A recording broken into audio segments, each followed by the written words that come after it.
ಜೈ ಹಿಂದ್ ಸ್ನೇಹಿತರೆ, ಮುಂಬರುವ ಎಲ್ಲ ಕಾಂಪಿಟೇಟಿವ್ ಎಕ್ಸಾಮ್ಗಳಿಗೆ ಒಂದು ರಾಮಬಾಣದಂಥ ಸೆಷನ್ ತಗೊಂಡು ಬಂದಿದ್ದೀವಿ. ಸೊ ಇವತ್ತಿನ ವಿಡಿಯೋದಲ್ಲಿ ಸೈಕ್ಲೋನ್ಸ್ 2026 2026ರ ಪ್ರಮುಖ ಚಂಡಮಾರುತಗಳು ಮತ್ತೆ ಹಿಂದೆ ಬಂದಂತಹ ಪ್ರಮುಖ ಚಂಡಮಾರುತಗಳು ಮತ್ತು ಅವುಗಳನ್ನು ಹೆಸರಿಡುವ ಪದ್ಧತಿ ಬಗ್ಗೆ ಸಂಪೂರ್ಣ ಮಾಹಿತಿಯನ್ನು ನೀಡ್ತೀವಿ. ಸೊ ಇವತ್ತಿನ ವಿಡಿಯೋದಲ್ಲಿ 50 ಪ್ರಮುಖ ಸೈಕ್ಲೋನ್ಗಳ ಬಗ್ಗೆ ಚರ್ಚೆ ಮಾಡ್ತಾ ಹೋಗ್ತೀವಿ. ಕಂಪ್ಲೀಟ್ ವಿವರಣೆಯನ್ನು ಕೂಡ ನೀಡಲಾಗುತ್ತೆ. ಅದಕ್ಕಿಂತ ಮೊದಲು ಸೈಕ್ಲೋನ್ಸ್ ಅಂದ್ರೆ ಏನು, ಅವುಗಳಿಗೆ ಹೆಸರಿಡುವ ಪದ್ಧತಿಯ ಬಗ್ಗೆ ನೋಡ್ತಾ ಹೋಗೋಣ. ಸೈಕ್ಲೋನ್ಸ್ ಇದೆಯಲ್ಲ ಸ್ನೇಹಿತರೆ, ಸೈಕ್ಲೋನ್ಗಳಿಗೆ ಹೆಸರಿಡುವ ಪದ್ಧತಿ ಬಗ್ಗೆ ಮಾತಾಡ್ತಾ ಹೋದ್ರೆ ಯಾರು ಹೆಸರಿಡ್ತಾರೆ?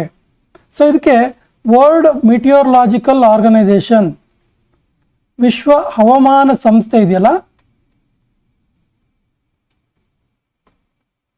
ವಿಶ್ವ ಹವಾಮಾನ ಸಂಸ್ಥೆ ಪ್ರಾದೇಶಿಕ ಸಮಿತಿಗಳ ಮೂಲಕ ಸದಸ್ಯ ರಾಷ್ಟ್ರಗಳಿಂದ ಹೆಸರುಗಳನ್ನು ಸಂಗ್ರಹಿಸುತ್ತೆ. ಅಂದರೆ ಉತ್ತರ ಹಿಂದೂ ಸಾಗರದಲ್ಲಿ ಅರಬ್ಬಿ ಸಮುದ್ರ ಮತ್ತು ಬಂಗಾಳ ಕೊಲ್ಲಿ ಹೆಸರುಗಳನ್ನು ಇಂಡಿಯಾ ಮೆಟಿಯೋರಲಾಜಿಕಲ್ ಡಿಪಾರ್ಟ್ಮೆಂಟ್ IMD ನಿರ್ವಹಿಸುತ್ತೆ. ಎಲ್ಲಿ? ಅರಬ್ಬಿ ಸಮುದ್ರ ಮತ್ತು ಬಂಗಾಳ ಕೊಲ್ಲಿ ಭಾಗದಲ್ಲಿ.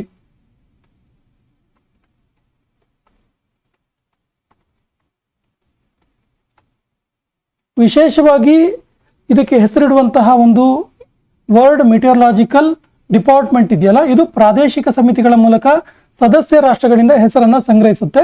ವಿಶೇಷವಾಗಿ ಅರಬ್ಬಿ ಸಮುದ್ರ ಮತ್ತು ಬಂಗಾಳ ಕೊಲ್ಲಿಯಲ್ಲಿ IMD ಅಂದರೆ ಇಂಡಿಯನ್ ಮೆಟಿಯೋರಲಾಜಿಕಲ್ ಡಿಪಾರ್ಟ್ಮೆಂಟ್ ಇದನ್ನು ನಿರ್ವಹಿಸುತ್ತೆ. ಹಾಗಾದರೆ ಹೆಸರನ್ನು ಸೂಚನೆ ಮಾಡುವವರು ಯಾರು ಅಂತ ಕೇಳಿದ್ರೆ, ಸದಸ್ಯ ರಾಷ್ಟ್ರಗಳು ತಮ್ಮ ಸಂಸ್ಕೃತಿ, ಭಾಷೆ ಮತ್ತು ಪರಂಪರೆಯನ್ನು ಪ್ರತಿಬಿಂಬಿಸುವ ಹೆಸರುಗಳನ್ನು ಮುಂಚಿತವಾಗಿ ಸಲ್ಲಿಸುತ್ತೆ. ಆ ಹೆಸರುಗಳನ್ನು ಕ್ರಮವಾಗಿ ಪಟ್ಟಿಯಲ್ಲಿ ಸೇರಿಸಲಾಗುತ್ತೆ. ಸೂಚನೆ ಮಾಡೋದು ಯಾರು? ಸದಸ್ಯ ರಾಷ್ಟ್ರಗಳು.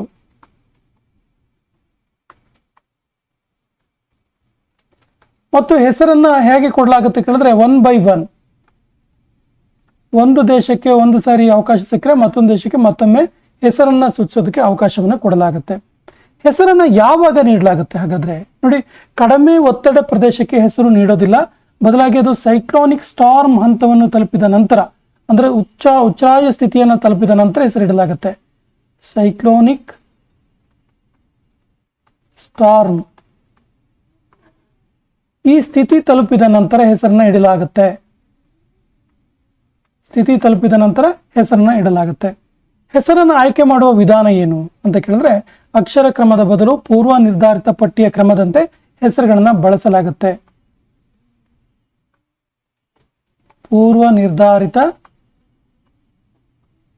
ಪಟ್ಟಿಯಂತೆ ಅಂದ್ರೆ ಸದಸ್ಯ ರಾಷ್ಟ್ರಗಳಿಗೆ ಹೆಸರನ್ನು ಕೊಡೋದಕ್ಕೆ ಆಲ್ರೆಡಿ ಒಂದಿಷ್ಟು ಪಟ್ಟಿಯನ್ನು ಪಡೆಯಲಾಗಿರುತ್ತೆ. ಆನಂತರ ಕ್ರಮವಾಗಿ ಒಂದು ದೇಶದ ನಂತರ ಮತ್ತೊಂದು ದೇಶಕ್ಕೆ ಅದು ಕೊಟ್ಟಿರುವಂತಹ ಹೆಸರುಗಳ ಆಧಾರದ ಮೇಲೆ ಸೈಕ್ಲೋನಿಗೆ ಹೆಸರನ್ನ ಇಡಲಾಗುತ್ತೆ. ಹಾಗಾದ್ರೆ ಈ ಸೈಕ್ಲೋನಿಗೆ ಯಾಕೆ ಹೆಸರಿಡಬೇಕು? ಬೇರೆ ಬೇರೆ ಸೈಕ್ಲೋನ್ಗಳು ಇರ್ತವೆ. ಸೊ ಯಾಕೆ ಹೆಸರಿಡಬೇಕು ಕೇಳಿದ್ರೆ, ಒಂದು, ಜನರಿಗೆ ಸುಲಭವಾಗಿ ನೆನಪಿಡಲು, ಇನ್ನೊಂದು ಹವಾಮಾನ ಎಚ್ಚರಿಕೆ ಕ್ರಮವನ್ನು ತೆಗೆದುಕೊಳ್ಳಲು,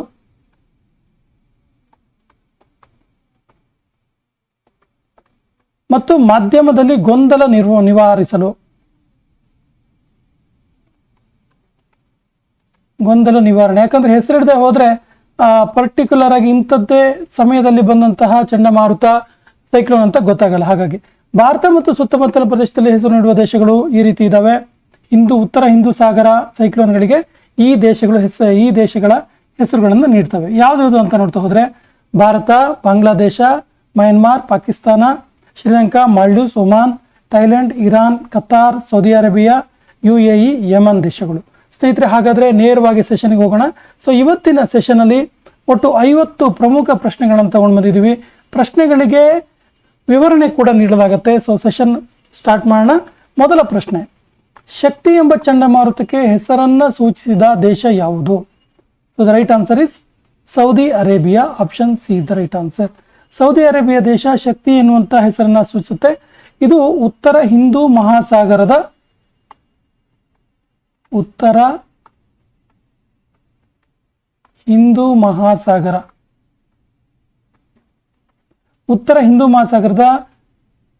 ವರ್ಲ್ಡ್ ಮೆಟಿಯೋರಲಾಜಿಕಲ್ ಆರ್ಗನೈಸೇಷನ್ ಅಥವಾ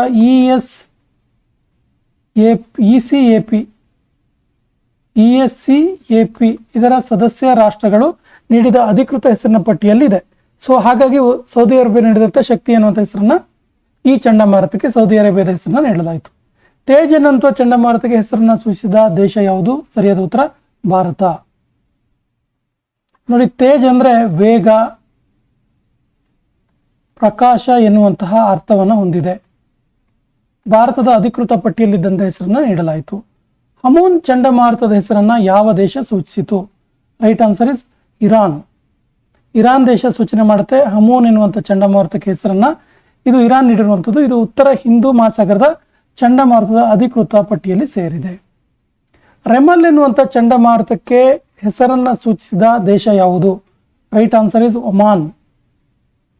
ಒಮಾನ್ ದೇಶ ಈ ಹೆಸರನ್ನ ಸೂಚಿಸುತ್ತೆ. ಯಾವ ಹೆಸರು? ಒಮಾನ್ ದೇಶ ರೆಮಲ್ ಎನ್ನುವಂಥ ಹೆಸರನ್ನ ಸೂಚನೆ ಮಾಡಿದ್ದು.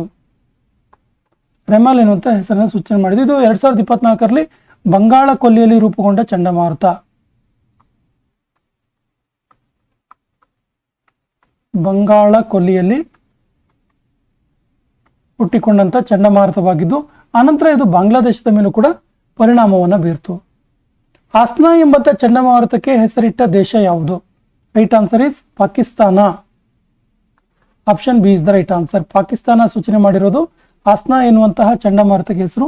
ಇದು ಕೂಡ ಈ ವರ್ಲ್ಡ್ ಮೆಟ್ರೋಲಾಜಿಕಲ್ ಆರ್ಗನೈಸೇಷನ್ ಪಟ್ಟಿಯಲ್ಲಿ ಇರುವಂತಹ ಹೆಸರಾಗಿದೆ, ಅಧಿಕೃತ ಹೆಸರು.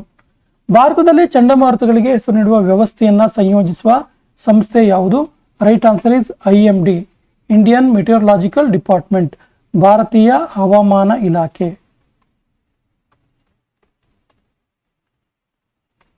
ಭಾರತೀಯ ಹವಾಮಾನ ಇಲಾಖೆ ಸೂಚನೆಯನ್ನ, ಅಧಿಕೃತ ಪ್ರಕಟಣೆಯನ್ನ ಮಾಡುತ್ತೆ. ಉತ್ತರ ಹಿಂದೂ ಮಹಾಸಾಗರದ ಪ್ರದೇಶದ ಚಂಡಮಾರುತಗಳ ಹೆಸರನ್ನ ಅಂತಿಮಗೊಳಿಸುವ ಸಂಸ್ಥೆ ಯಾವುದು?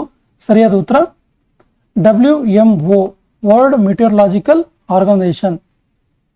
ಇದರಲ್ಲಿ WHO ಆಗಿದೆ, WMO.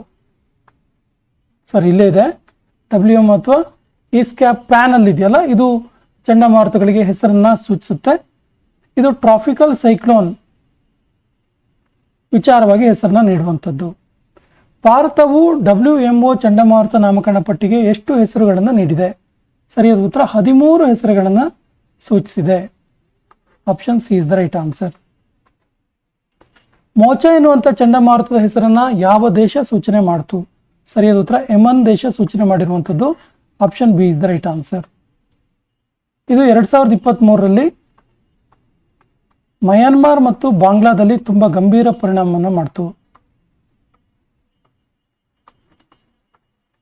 ಬಾಂಗ್ಲಾದಲ್ಲಿ ಬೀಸಿರುವಂತಹ ಪ್ರಮುಖ ಚಂಡಮಾರುತವಾಗಿದೆ. ಮಿಗ್ಜೋಮ್ ಚಂಡಮಾರುತದ ಹೆಸರನ್ನ ಯಾವ ದೇಶ ಸೂಚನೆ ಮಾಡಿತು? ಸರಿ ಉತ್ತರ ಮಯನ್ಮಾರ್ ಸೂಚನೆ ಮಾಡಿರುವಂಥದ್ದು. Option B is the right answer.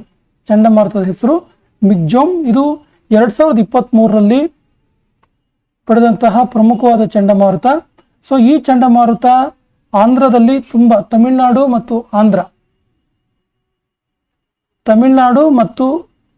Andhra ಪ್ರದೇಶದಲ್ಲಿ ಪ್ರಮುಖವಾಗಿ ಬೀಸಿದಂಥ ಒಂದು ಚಂಡಮಾರುತವಾಗಿದೆ.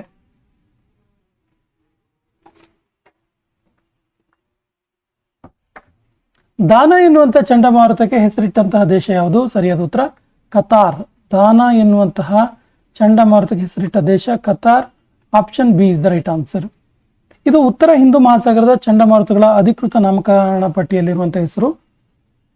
ಇದು ಚಂಡಮಾರುತಗಳಿಗೆ ಹೆಸರು ನೀಡುವ ಮುಖ್ಯ ಉದ್ದೇಶ ಏನು? ರೈಟ್ ಆನ್ಸರ್ ಇಸ್ ನೋಡಿ, ಜನರು ಮತ್ತು ಮಾಧ್ಯಮಗಳು ಸ್ಪಷ್ಟ ಗುರುತಿಸುವಿಕೆ ಮತ್ತು ಎಚ್ಚರಿಕೆಯನ್ನು ನೀಡುವ ಉದ್ದೇಶ. ಸೈಕ್ಲೋನ್ ಪದವನ್ನು ಯಾವ ಪ್ರದೇಶದಲ್ಲಿ ಬಳಸ್ತಾರೆ? ರೈಟ್ ಆನ್ಸರ್ ಮುಖ್ಯವಾಗಿ ಹಿಂದೂ ಮಹಾಸಾಗರ ಮತ್ತು ಪೆಸಿಫಿಕ್ ಪ್ರದೇಶಗಳಲ್ಲಿ. Option B is the right answer. ವಿಶೇಷವಾಗಿ ಹಿಂದೂ ಮಹಾಸಾಗರದಲ್ಲಿ ಚಂಡಮಾರುತ, ಸೈಕ್ಲೋನ್ ಎನ್ನುವಂಥ ಹೆಸರನ್ನ ಬಳಸ್ತಾರೆ. ಇತರ ಸಾಗರಗಳಲ್ಲಿ ಬೇರೆ ಬೇರೆ ಕಡೆ ಹರಿಕೇನ್ ಮತ್ತು ಟೈಫೂನ್ ಅಂತ ಕೂಡ ಕರೀತಾರೆ. ಹರಿಕೇನ್, ಇದೇ ಸೈಕ್ಲೋನ್ಗೆ ಹರಿಕೇನ್ ಮತ್ತು ಟೈಫೂನ್ ಅಂತ ಕೂಡ ಕರೆಯಲಾಗುತ್ತೆ. ಅಟ್ಲಾಂಟಿಕ್ ಮಹಾಸಾಗರದಲ್ಲಿ ಇದೇ ರೀತಿಯ ಚಂಡಮಾರುತವನ್ನು ಏನಂತ ಕರೀತಾರೆ? ರೈಟ್ ಆನ್ಸರ್ ಇಸ್ ಇಲ್ಲಿ ಹರಿಕೇನ್ ಅಂತ ಕರೀತಾರೆ. ಹಿಂದೂ ಮಹಾಸಾಗರದಲ್ಲಿ ಸೈಕ್ಲೋನ್ ಅಂತ ಕರೆದ್ರೆ ಅಟ್ಲಾಂಟಿಕ್ ಮಹಾಸಾಗರದಲ್ಲಿ ಸೇಮ್ ಚಂಡಮಾರುತಕ್ಕೆ ಹರಿಕೇನ್ ಅಂತ ಕರೀತಾರೆ. ಇದು ಅಟ್ಲಾಂಟಿಕ್ ಮಹಾಸಾಗರ ಮತ್ತು ಪೂರ್ವ ಪೆಸಿಫಿಕ್ ಮಹಾಸಾಗರದಲ್ಲಿ ಉಂಟಾಗುವ ಉಷ್ಣವಲಯದ ಚಂಡಮಾರುತಗಳಿಗೆ ಈ ಹೆಸರನ್ನ ಬಳಸಲಾಗುತ್ತೆ. ಇಲ್ಲಿ ಅಟ್ಲಾಂಟಿಕ್ ಮಹಾಸಾಗರ ಮತ್ತು ಅಟ್ಲಾಂಟಿಕ್ ಮಹಾಸಾಗರ ಮತ್ತು ಪೆಸಿಫಿಕ್ ಮಹಾಸಾಗರದಲ್ಲಿ ಹೇಳುವಂತಹ ಚಂಡಮಾರುತಗಳಿಗೆ ಏನಂತ ಕರಿತೀವಿ? ಹರಿಕೇನ್ ಅಂತ ಕರಿತೀವಿ. ಉತ್ತರ ಪಶ್ಚಿಮ ಪೆಸಿಫಿಕ್ನಲ್ಲಿ ಇದನ್ನು ಏನಂತ ಕರೀತಾರೆ? ರೈಟ್ ಆನ್ಸರ್ ಇಸ್ ಇದಕ್ಕೆ ಟೈಫೂನ್ ಅಂತ ಕರೀತಾರೆ. ಉತ್ತರ ಪಶ್ಚಿಮ ಪೆಸಿಫಿಕ್ನಲ್ಲಿ ಇದಕ್ಕೆ ಟೈಫೂನ್ ಅಂತ ಕರೀತಾರೆ. ಆ್ಯಕ್ಚುಲಿ ಟೈಫೂನ್ ಇದೆಯಲ್ಲ, ಇದು ಉತ್ತರ ಪಶ್ಚಿಮ ಪೆಸಿಫಿಕ್ ಮಹಾಸಾಗರದಲ್ಲಿ ಉಂಟಾಗುವ ಉಷ್ಣವಲಯದ ಚಂಡಮಾರುತಗಳಿಗೆ ಬಳಸ್ತಾರೆ. ಇಲ್ಲಿ ವಿಶೇಷವಾಗಿ ಜಪಾನ್, ಫಿಲಿಪೈನ್ಸ್, ಚೀನಾ ದೇಶಗಳಲ್ಲಿ ಈ ಪದ ಬಳಕೆ ಇದೆ. ಜಪಾನ್, ಫಿಲಿಪೈನ್ಸ್ ಮತ್ತು ಚೀನಾ.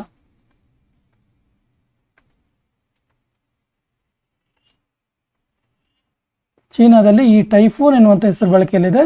ಯಾವ ಮಹಾಸಾಗರದಲ್ಲಿ ಕಂಡು ಬರ್ತಿದ್ದು? ಉತ್ತರ ಪಶ್ಚಿಮ ಪೆಸಿಫಿಕ್ ಮಹಾಸಾಗರದಲ್ಲಿ. ಚಂಡಮಾರುತದ ಹೆಸರನ್ನು ಯಾವ ಸಂದರ್ಭದಲ್ಲಿ ಮರುಬಳಕೆ ಮಾಡೋದಿಲ್ಲ? ರೈಟ್ ಆನ್ಸರ್, ಯಾವುದೇ ಚಂಡಮಾರುತ ಅತ್ಯಂತ ವಿನಾಶಕಾರಿಯಾಗಿದ್ದರೆ ಅದರ ಹೆಸರನ್ನು ಮುಂದಿನ ಪಟ್ಟಿಯಿಂದ ತೆಗೆದುಹಾಕಲಾಗುತ್ತೆ, ಮತ್ತೆ ಮರುಬಳಕೆ ಮಾಡೋದಿಲ್ಲ. Option B is the right answer. ಇದನ್ನ ರಿಟೈರ್ಡ್ ನೇಮ್ ಅಂತ ಕರೀತಾರೆ. ಒಂದ್ಸರಿ ತೆಗೆದ್ಮೇಲೆ ಹಾಕಿದ್ಮೇಲೆ ಮುಗೀತು. ರಿಟೈರ್ಡ್ ನೇಮ್ ಅಂತ ಕರೀತಾರೆ. IMD ಇಂಟರ್ನ್ಯಾಷನಲ್ ಮೆಟ್ರೋಲಾಜಿಕಲ್ ಡಿಪಾರ್ಟ್ಮೆಂಟ್ನ ಮುಖ್ಯ ಕಚೇರಿಯಲ್ಲಿದೆ. ಇಂಡಿಯನ್ ಮೆಟ್ರೋಲಾಜಿಕಲ್ ಡಿಪಾರ್ಟ್ಮೆಂಟ್ನ ಮುಖ್ಯ ಕಚೇರಿಯಲ್ಲಿದೆ. ಇದು ನವದೆಹಲಿಯಲ್ಲಿ ಇರುವಂಥದ್ದು. ಇದು ಭಾರತದ ಹವಾಮಾನ ಮುನ್ಸೂಚನೆ, ಚಂಡಮಾರುತ ಎಚ್ಚರಿಕೆ ಮತ್ತು ಹವಾಮಾನ ಅಧ್ಯಯನದ ಪ್ರಮುಖ ಸಂಸ್ಥೆಯಾಗಿದೆ. ಹಾಗಾದರೆ IMDಯ ಪೂರ್ಣ ರೂಪ ಏನು? Right answer is Indian meteorological department. Option B is the right answer, Indian meteorological department. ಇದು 1875ರಲ್ಲಿ ಸ್ಥಾಪನೆಯಾದ ಸಂಸ್ಥೆಯಾಗಿದೆ. 1875ರಲ್ಲಿ ಸ್ಥಾಪನೆಯಾಯಿತು. ಭಾರತದಲ್ಲಿ ಬೀಸುವಂತಹ ಚಂಡಮಾರುತಗಳಿಗೆ ಹೆಸರನ್ನು ಸೂಚಿಸುವಂಥ ಸಂಸ್ಥೆಯಾಗಿದೆ. ಉತ್ತರ ಹಿಂದೂ ಮಹಾಸಾಗರದಲ್ಲಿ ಚಂಡಮಾರುತ ನಾಮಕರಣ ಪದ್ಧತಿ ಯಾವ ವರ್ಷದಿಂದ ಆರಂಭವಾಯಿತು? ರೈಟ್ ಆನ್ಸರ್ ಇಸ್ ಇದು 2004ರಿಂದ ಪ್ರಾರಂಭ ಆಯಿತು. Option B is the right answer. ನೋಡಿ, ಉತ್ತರ ಹಿಂದೂ ಮಹಾಸಾಗರದಲ್ಲಿ ಚಂಡಮಾರುತಗಳಿಗೆ ಅಧಿಕೃತವಾಗಿ 2004ರಿಂದ ಹೆಸರನ್ನು ನೀಡುವ ಪದ್ಧತಿ ಆರಂಭವಾಯಿತು. ಇದನ್ನು ವರ್ಲ್ಡ್ ಮೆಟ್ರೋಲಾಜಿಕಲ್ ಆರ್ಗನೈಸೇಷನ್ ಅಥವಾ ISCAP ಸದಸ್ಯ ರಾಷ್ಟ್ರಗಳು ಸಂಯೋಜನೆ ಮಾಡ್ತವೆ. ಪ್ರಸ್ತುತ ಉತ್ತರ ಹಿಂದೂ ಮಹಾಸಾಗರದ ಚಂಡಮಾರುತ ನಾಮಕರಣ ಸಮಿತಿಯಲ್ಲಿ ಎಷ್ಟು ಸದಸ್ಯ ರಾಷ್ಟ್ರಗಳಿವೆ? ರೈಟ್ ಆನ್ಸರ್ ಇಸ್ 13 ಸದಸ್ಯ ರಾಷ್ಟ್ರಗಳಿವೆ. Option C is the right answer. ಯಾವ್ದು ಅಂತ ನೋಡ್ತಾ ಹೋದ್ರೆ Bharat, Bangladesh, Myanmar, Pakistan, Sri Lanka, Thailand, Iran, Qatar, Saudi Arabia, UAE, Oman, Yemen ಮತ್ತು ಮಾಲ್ಡೀವ್ಸ್ ಒಟ್ಟು 13 ರಾಷ್ಟ್ರಗಳು ಸದಸ್ಯ ರಾಷ್ಟ್ರಗಳಾಗಿವೆ. ಇನ್ನು ಸೈಕ್ಲೋನ್ ಪದ ಯಾವ ಭಾಷೆಯಿಂದ ಬಂದಿದೆ? ರೈಟ್ ಆನ್ಸರ್ ಇಸ್ ಗ್ರೀಕ್ ಭಾಷೆಯಿಂದ ಬಂದಿರುವಂಥದ್ದು. ಗ್ರೀಕ್ ಭಾಷೆಯಿಂದ ಬಂದಿದೆ ಸೈಕ್ಲೋನ್ ಎನ್ನುವಂಥ ಪದ. ಆಕ್ಚುಲಿ ಗ್ರೀಕ್ ಭಾಷೆಯ ಕೈಕ್ಲೋಸ್ ಎಂಬ ಪದದಿಂದ ಬಂದಿದೆ. ಕೈಕ್ಲೋಸ್ ಎನ್ನುವಂಥ ಪದದಿಂದ ಬಂದಿದೆ. ಅದರ ಅರ್ಥ ಸರ್ಕಲ್ ಅಥವಾ ಸುತ್ತುವ ಚಲನೆ ಅಂತೇಳಿ, ಅಥವಾ ಸುತ್ತುವ ಚಲನೆ.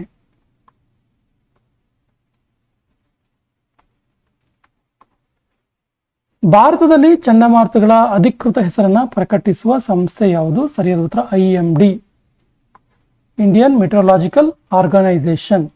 ಆಕ್ಚುಲಿ IMD ಇದೆಯಲ್ಲ, ಉತ್ತರ ಹಿಂದೂ ಮಹಾಸಾಗರದಲ್ಲಿ ರೂಪುಗೊಳ್ಳುವ ಚಂಡಮಾರುತಗಳಿಗೆ ಅಧಿಕೃತ ಹೆಸರನ್ನ ಪ್ರಕಟಿಸುತ್ತೆ. ಇದೇ ಸಂಸ್ಥೆ ಹವಾಮಾನ ಮುನ್ಸೂಚನೆ ಮತ್ತು ಎಚ್ಚರಿಕೆಯನ್ನು ಕೂಡ ನೀಡುತ್ತೆ. WMOನ ಪೂರ್ಣ ರೂಪ ಏನು? WMO ವರ್ಡಿಗೆ ಸಂಬಂಧಪಟ್ಟಿದ್ದು world meteorological organisation. Option B is the right answer, world meteorological organisation. Actually ಇದು ವಿಶ್ವಸಂಸ್ಥೆಯ ಯುನೈಟೆಡ್ ನೇಷನ್ಸ್ನ ವಿಶೇಷ ಸಂಸ್ಥೆಯಾಗಿದೆ. ಇದು ವರ್ಲ್ಡ್ ಜಾಗತಿಕ ಮಟ್ಟದಲ್ಲಿ ಹವಾಮಾನ, ವಾತಾವರಣ ಮತ್ತು ಜಲ ವಿಜ್ಞಾನ ಕ್ಷೇತ್ರಗಳಲ್ಲಿ ಅಂತಾರಾಷ್ಟ್ರೀಯ ಸಹಕಾರವನ್ನು ಉತ್ತೇಜನ ಮಾಡುತ್ತೆ. ಯಾವುದು? World meteorological organisation. ಉತ್ತರ ಹಿಂದೂ ಮಹಾಸಾಗರದ ರೀಜನಲ್ ಸ್ಪೆಷಲೈಸ್ಡ್ ಮೆಟ್ರೋಲಾಜಿಕಲ್ ಸೆಂಟರ್ ಎಲ್ಲಿದೆ? RSMC ಅಂತ ಕರಿತೀವಿ. ಇದರ ಕೇಂದ್ರ ಕಚೇರಿ ಎಲ್ಲಿದೆ? ರೈಟ್ ಆನ್ಸರ್ ಇಸ್ ಇದು ನವದೆಹಲಿಯಲ್ಲಿ ಇರುವಂಥದ್ದು. Option C is the right answer. ಇದನ್ನು IMD ಅಂತ ಕೂಡ ಕರೀತಾರೆ, ರೀಜನಲ್ ಸ್ಪೆಷಲೈಸ್ಡ್ ಮೆಟ್ರೋಲಾಜಿಕಲ್ ಸೆಂಟರ್. ಭಾರತದಲ್ಲಿನ IMD ಇದು ನವದೆಹಲಿಯಲ್ಲಿ ಇರುವಂಥದ್ದು. 2026 ಸ್ಪರ್ಧಾತ್ಮಕ ಪರೀಕ್ಷೆಗಳ ದೃಷ್ಟಿಯಿಂದ ಚಂಡಮಾರುತಗಳ ಹೆಸರು ಮತ್ತು ಹೆಸರಿಟ್ಟ ದೇಶಗಳ ಅಧ್ಯಯನ ಯಾಕೆ ಮುಖ್ಯ? ಒಂದು ಜನರಲ್ ಕ್ವಶನ್ ಇದು. ಸೊ ಯಾಕೆ ಮುಖ್ಯ ಅಂತ ಕೇಳಿದ್ರೆ, ಚಂಡಮಾರುತಗಳ ಹೆಸರು ಪ್ರಚಲಿತ ವಿದ್ಯಮಾನ ಹಾಗೂ ಭೂಗೋಳ ಎರಡಕ್ಕೂ ಪ್ರಮುಖ ಆಗಿರೋದ್ರಿಂದ. ಫೆಂಗಲ್ ಎನ್ನುವಂಥ ಚಂಡಮಾರುತದ ಹೆಸರನ್ನು ಯಾವ ದೇಶ ಸೂಚನೆ ಮಾಡ್ತು? Right answer is Saudi Arabia. Option B is the right answer, Saudi Arabia. ಇದು ಉತ್ತರ ಹಿಂದೂ ಮಹಾಸಾಗರದ ಅಧಿಕೃತ ಚಂಡಮಾರುತದ ಪಟ್ಟಿಯಲ್ಲಿ ಇರುವಂಥದ್ದು. ಇನ್ನು ಮುರಾಸು ಎನ್ನುವಂಥ ಚಂಡಮಾರುತದ ಹೆಸರನ್ನು ಯಾವ ದೇಶ ಸೂಚನೆ ಮಾಡ್ತು? ಮುರಾಸು ಎನ್ನುವಂಥ ಚಂಡಮಾರುತ, ಸರಿಯಾದ ಉತ್ತರ Maldives. Option B is the right answer. Garjan ಎನ್ನುವಂತಹ ಚಂಡಮಾರುತದ ಹೆಸರನ್ನು ಯಾವ ದೇಶ ಸೂಚನೆ ಮಾಡಿದೆ? Right answer is Bharat. Option A is the right answer. Garjan ಅಂದರೆ ಗುಡುಗು ಅಥವಾ ಗರ್ಜನೆ ಅಂತ ಅರ್ಥ.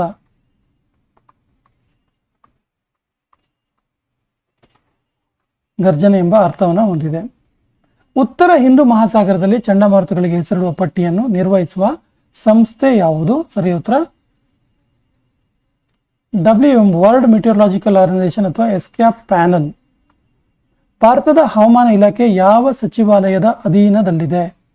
ಸರಿಯಾದ ಉತ್ತರ ಭೂ ವಿಜ್ಞಾನ ಸಚಿವಾಲಯ. Option C is the right answer. ಭಾರತದ ಹವಾಮಾನ ಇಲಾಖೆ ಇದೆಯಲ್ಲ, ಇದು ಭೂ ವಿಜ್ಞಾನ ಸಚಿವಾಲಯದ ಅಡಿಯಲ್ಲಿ ಬರುವಂಥದ್ದು. Ministry of earth sciences.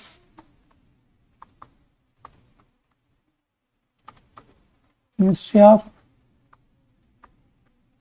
Earth ಸೈನ್ಸಸ್ನ ಅಡಿಯಲ್ಲಿ ಇದು ಕೆಲಸ ಮಾಡುತ್ತೆ. ಇದು ಹವಾಮಾನ ಮುನ್ಸೂಚನೆ, ಚಂಡಮಾರುತ ಎಚ್ಚರಿಕೆ ಮತ್ತು ಹವಾಮಾನ ಸಂಶೋಧನೆಯ ಪ್ರಮುಖ ಜವಾಬ್ದಾರಿಯನ್ನು ಹೊಂದಿದೆ. ಇನ್ನು ರೆಮಲ್ ಎಂಬಂತಹ ಚಂಡಮಾರುತ ಯಾವ ಸಮುದ್ರದಲ್ಲಿ ರೂಪುಗೊಂಡಿತು? ರೈಟ್ ಆನ್ಸರ್ ಇಸ್ ಇದು ರೆಮಲ್, ಇದು ಬಂಗಾಳ ಕೊಲ್ಲಿಯಲ್ಲಿ ರೂಪುಗೊಂಡಿದ್ದು. Option B is the right answer. ಬಂಗಾಳ ಕೊಲ್ಲಿಯಲ್ಲಿ ರೂಪುಗೊಂಡಿತು.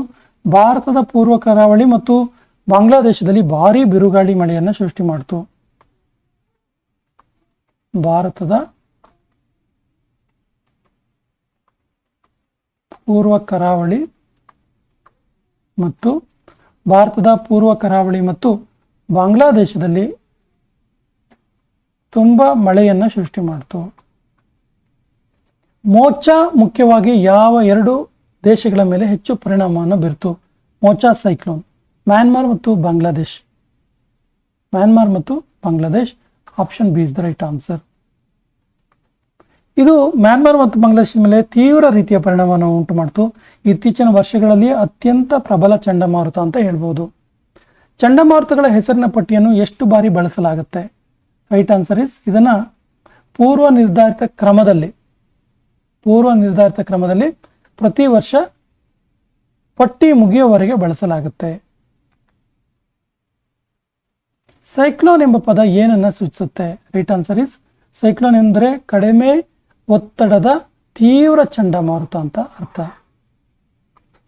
ಭಾರತದಲ್ಲಿ ಚಂಡಮಾರುತಗಳನ್ನ ಎಚ್ಚರಿಕೆ ನೀಡುವ ಅಧಿಕೃತ ಸಂಸ್ಥೆ ಯಾವುದು? ಸರಿಯಾದ ಉತ್ತರ IMD, ಇಂಡಿಯನ್ ಮೆಟಿಯರಲಾಜಿಕಲ್ ಆರ್ಗನೈಸೇಷನ್. ಇದು ಅಧಿಕೃತ ಮಾಹಿತಿ NDRF ಮತ್ತು ರಾಜ್ಯ ಸರ್ಕಾರಗಳಿಗೆ ಮಾಹಿತಿ ನೀಡುತ್ತೆ. NDRF ಮತ್ತು ಸ್ಟೇಟ್ ಗವರ್ಮೆಂಟ್ಗೆ ಎಚ್ಚರಿಕೆಯನ್ನು ನೀಡುತ್ತಿದ್ದು ಯಾವುದು? IMD. ಅರಬ್ಬಿ ಸಮುದ್ರದಲ್ಲಿ ರೂಪುಗೊಳ್ಳುವ ಚಂಡಮಾರುತಗಳಿಗೆ ಯಾರು ಹೆಸರನ್ನು ಕೊಡ್ತಾರೆ? Right answer is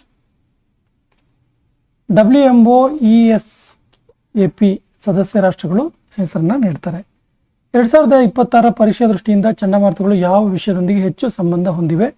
right answer is ಭೂಗೋಳ ಮತ್ತು ಪ್ರಚಲಿತ ವಿದ್ಯಮಾನ.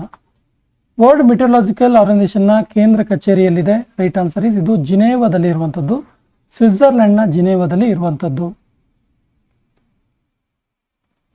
ಉತ್ತರ ಹಿಂದೂ ಮಹಾಸಾಗರದಲ್ಲಿ ಎಷ್ಟು ಸಮುದ್ರ ಪ್ರದೇಶಗಳಿವೆ? ರೈಟ್ ಆನ್ಸರ್ ಇಸ್ ಉತ್ತರ ಹಿಂದೂ ಮಹಾಸಾಗರದಲ್ಲಿ ಅರಬ್ಬಿ ಸಮುದ್ರ ಮತ್ತು ಬಂಗಾಳ ಕೊಲ್ಲಿ ಎರಡು ಇರುವಂಥದ್ದು. Option B is the right answer. ಭಾರತವು ಚಂಡಮಾರುತಗಳ ಮುನ್ಸೂಚನೆಗಾಗಿ ಯಾವ ಉಪಗ್ರಹಗಳ ಮಾಹಿತಿಯನ್ನು ಬಳಸುತ್ತೆ? ರೈಟ್ ಆನ್ಸರ್ ಈಸ್ ಇನ್ಸ್ಯಾಟ್ ಮತ್ತು ಇತರೆ ಹವಾಮಾನ ಉಪಗ್ರಹಗಳನ್ನು ಭಾರತ ಈ ಒಂದು ಚಂಡಮಾರುತಗಳ ಮುನ್ಸೂಚನೆಗಾಗಿ ಮಾಹಿತಿಯನ್ನು ಈ ಉಪಗ್ರಹಗಳನ್ನು ಆಧರಿಸಿ ಪಡೆಯುತ್ತೆ. ದಾನ ಎನ್ನುವಂಥ ಚಂಡಮಾರುತ ಹೆಸರನ್ನ ಸೂಚಿಸಿದ ದೇಶ ಯಾವುದು? Right answer is Qatar. Option B is the right answer, Qatar. ಚಂಡಮಾರುತಗಳಿಗೆ ಹೆಸರು ನೀಡುವ ಪ್ರಮುಖ ಉದ್ದೇಶ ಏನು? ರೈಟ್ ಆನ್ಸರ್ ಇಸ್ ಜನರಿಗೆ ಸುಲಭವಾಗಿ ಗುರುತಿಸಿ ಎಚ್ಚರಿಕೆಯನ್ನು ನೀಡುವ ಕಾರಣದಿಂದ. ಚಂಡಮಾರುತಗಳ ಹೆಸರನ್ನ ಸಾಮಾನ್ಯವಾಗಿ ಯಾವ ಕ್ರಮದಲ್ಲಿ ನೀಡಲಾಗುತ್ತೆ? ರೈಟ್ ಆನ್ಸರ್ ಇಸ್ ಪೂರ್ವ ನಿರ್ಧಾರಿತ ಪಟ್ಟಿಯ ಕ್ರಮದಲ್ಲಿ. ಆಲ್ರೆಡಿ ಸದಸ್ಯ ರಾಷ್ಟ್ರಗಳಿಂದ ಪಟ್ಟಿಯನ್ನು ತಗೊಂಡಿರ್ತಾರೆ.